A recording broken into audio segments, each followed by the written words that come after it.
Press institute Bangladesh পিআইবির উদ্যোগে নির্বাচনকালীন সাংবাদিকতা বিষয়ে ২ দিনব্যাপী প্রশিক্ষণ কর্মসূচি অনুষ্ঠিত হয়েছে।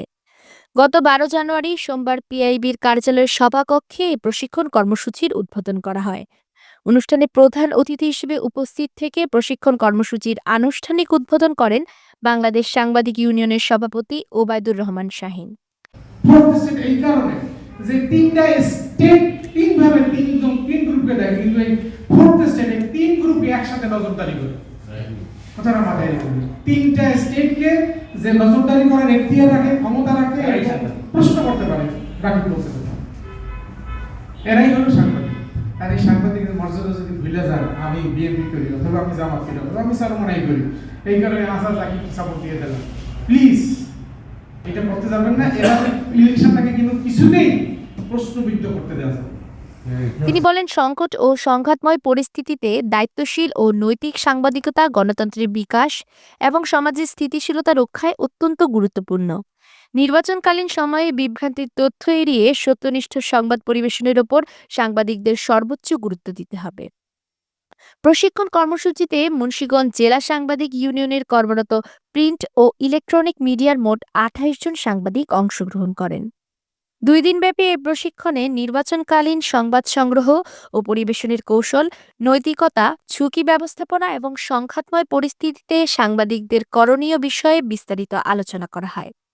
প্রশিক্ষণে রিসোর্স পার্সন হিসেবে বক্তব্য ও পাঠদান করেন পিআইবির সিনিয়র প্রশিক্ষক গোলাম মোর্শেদ, ডেইলি অবজারভারের সিনিয়র রিপোর্টার মোহাম্মদ বাহারাম খান এবং দৈনিক যুগান্তরের বিশেষ প্রতিনিধি কাজী জুবেল।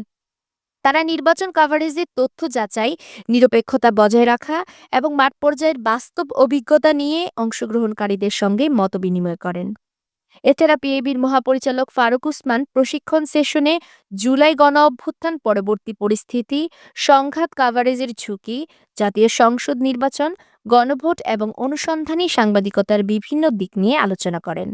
আমরা গত ১ বছরে ৫,০০০-এর বেশি সাংবাদিককে রিচ করেছি, যাদের একটা ৮০%ই ৩ দিনের এবং বর্তমানে যে ২ দিনের এই প্রশিক্ষণগুলো পেয়েছে।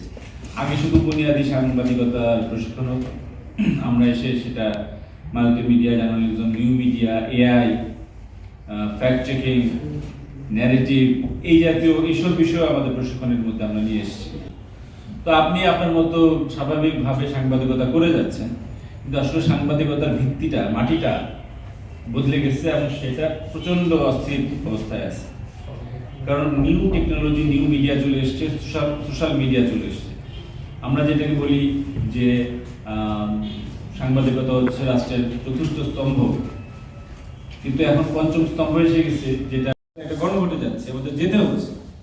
কারণ আমরা যে তুলসিরাত এখন পার করছি জুলাইয়ের ৫ই আগস্টের পর, এইটা যে দেশি বিদেশি ষড়যন্ত্র, এগুলো সামাল দেওয়ার জন্য আমাদের এখন একটা নির্বাচিত জাতীয় সরকার দরকার। কিন্তু সেটার জন্য কি, নির্বাচনের জন্য কি দরকার? পোস্টার, ব্যালট আর মার্কার আর টাকা, সেগুলো আছে, তারা নেমে পড়েছে। কিন্তু মূল প্রশ্নটা যে এই নির্বাচন কি শুধুমাত্র একটা সরকার পরিবর্তনের নির্বাচন, নাকি এটা ছিল জুলাইয়ের যে অঙ্গীকার? জুলাইয়ের ১ নম্বর অঙ্গীকার ছিল ফ্যাসিবাদী ব্যবস্থা বিলোপ। আর আপনি চলে আসে জুলাই ঘটনার পর ১,৫০০-এর বেশি শিশু, কিশোর, তরুণ শহীদ হওয়ার পর দিয়ে বিচার করা। তার সঙ্গে আসে এই যে গত ১৫ বছরে যে পরিমাণ লুটপাট, দেশটাকে লুট করে শেষ করে দেওয়া হলো, সেটার বিচার। তো এই বিচারের প্রশ্ন ছাড়া আপনি যদি একটা নির্বাচনে যান, তাহলে সরকার পাবো, কিন্তু স্থিতিশীলতা। তিনি বলেন, নির্বাচনকালীন সাংবাদিকতার ক্ষেত্রে নিরাপত্তা ও পেশাগত সততার বিষয়টি সবসময় অগ্রাধিকার দিতে হবে। প্রশিক্ষণ কর্মসূচি শেষে অংশগ্রহণকারী সাংবাদিকদের মাঝে সনদপত্র বিতরণ করা হয়। Desk report, news ৭১.টিভি।